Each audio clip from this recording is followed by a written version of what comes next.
Megan Lampin in talks to Tony Seba, co-author of Rethinking Transportation, 20,202,030, about imminent and inevitable disruption in the global automotive industry. Autonomous, shared and electric, that's the winning formula for passenger transportation of the future, according to RethinkX.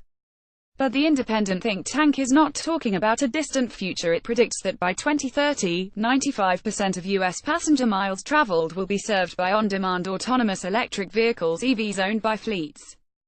RethinkX has conducted exhaustive analysis of data along with market, consumer and regulatory dynamics, using well-established cost curves and assuming only existing technology.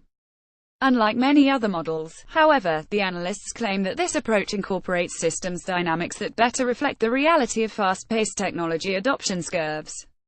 On the whole, it makes for a wild ride that will end with a new paradigm almost unrecognizable from today. What makes RethinkX so confident in its vision is that it is based on an economics-driven revolution.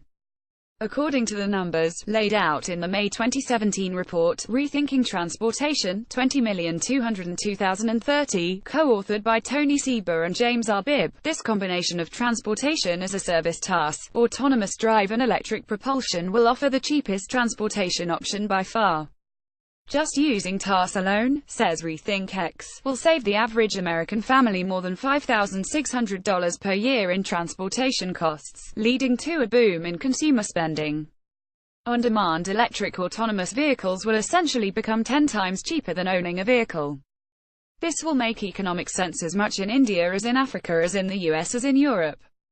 This is a global disruption. The economics mean that on-demand electric autonomous vehicles will essentially become 10 times cheaper than owning a vehicle, insists Tony Seba, one of the founders of RethinkX and an expert on disruptive technologies. This will make economic sense as much in India as in Africa as in the US as in Europe. This is a global disruption. When RethinkX says the future will be electric, it means fully electric, not hybrid or extended range hybrid.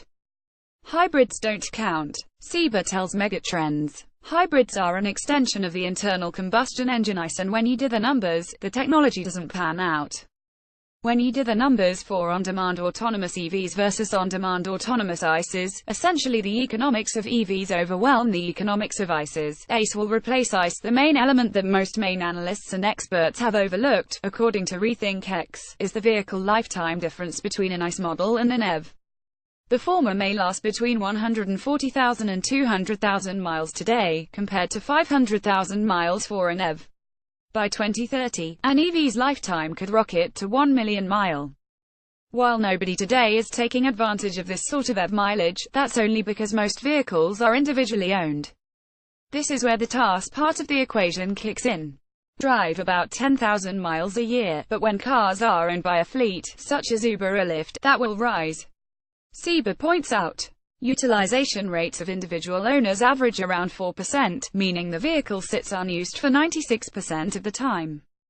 Uber and Lyft can up the utilization rate to about 40% or even more. When you do that, you can drive a car 100,000 miles per year as opposed to 10,000 miles per year, he adds. Over 5 years, therefore, an EV could cover 500,000 miles. Much of the conversation about EVs versus ICE vehicles has been about the purchase price, but that assumes individual ownership. That assumes that you can't drive it 500,000 miles. If you could, that parity in purchase price goes away because over 500,000 miles you need just one EV, Seba argues.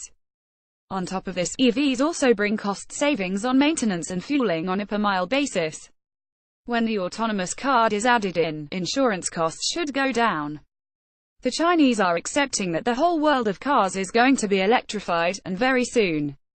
If you're not fully electric by 2020, essentially you're out. This combination will result in EVs that are anywhere from 2.5 to 3 times cheaper than autonomous on-demand ICE vehicles.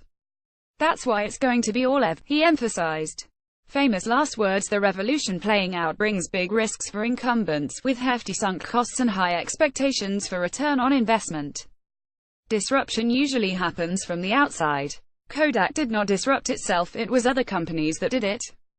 Newspapers did not disrupt themselves, it was web companies, the Googles and the Facebooks, noted Seba.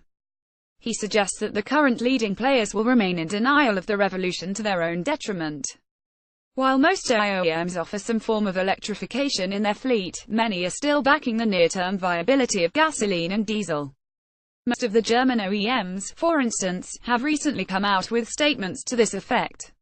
Meanwhile, Mazda doesn't even offer a single electric vehicle.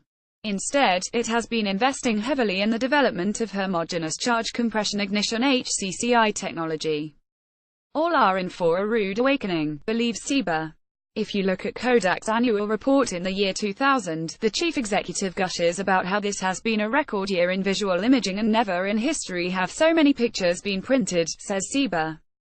Famous last words. Kodak invented digital cameras, it knew the technology, it had 1,000 patents.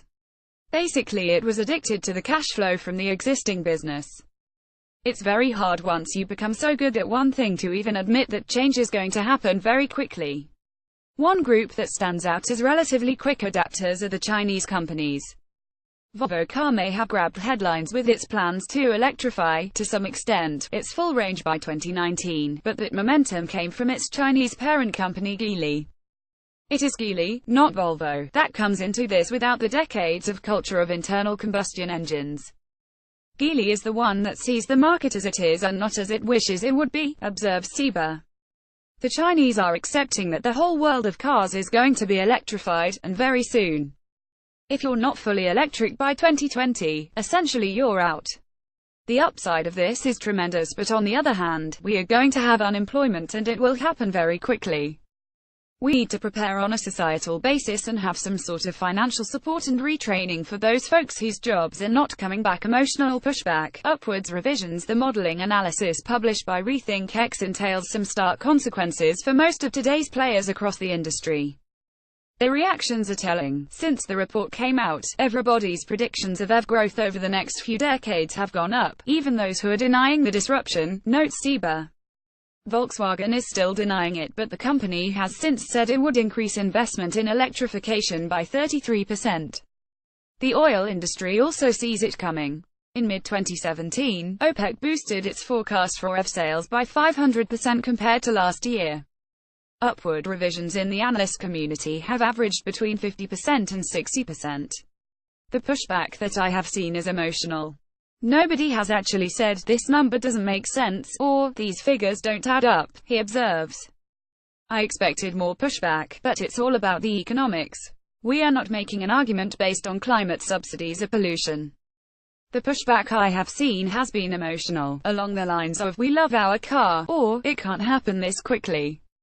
That's normal in disruption. And the disruption that Sieber and his team predict is huge. The cost savings of a transportation model based on electric, shared and autonomous will play out across the wider economy. The average family saving is $5,600, but on an aggregate level in the US, for instance, that's an extra $1 TR in cash in the pockets of consumers, he emphasizes. That is a huge addition to the economy. When you take into account that we are not going to drive, and we waste billions of hours driving, we can do other things. That contributes another $1 TR to GDP, that makes for a total estimated $2 TR addition to GDP in the US alone. Transpose the RethinkX calculations to Europe and beyond, as this will surely prove a global phenomenon, and the implications are huge. There's a sobering side to these developments, however. The upside of this is tremendous, but on the other hand, we are going to have unemployment and it will happen very quickly. Sieber warns. This will impact drivers, dealers, repairers, etc. Those jobs are going. We need to prepare on a societal basis and have some sort of financial support and retraining for those folks whose jobs are not coming back. This article appeared in the Q4 2017 issue of Automotive Megatrends magazine. Follow this link to download the full issue.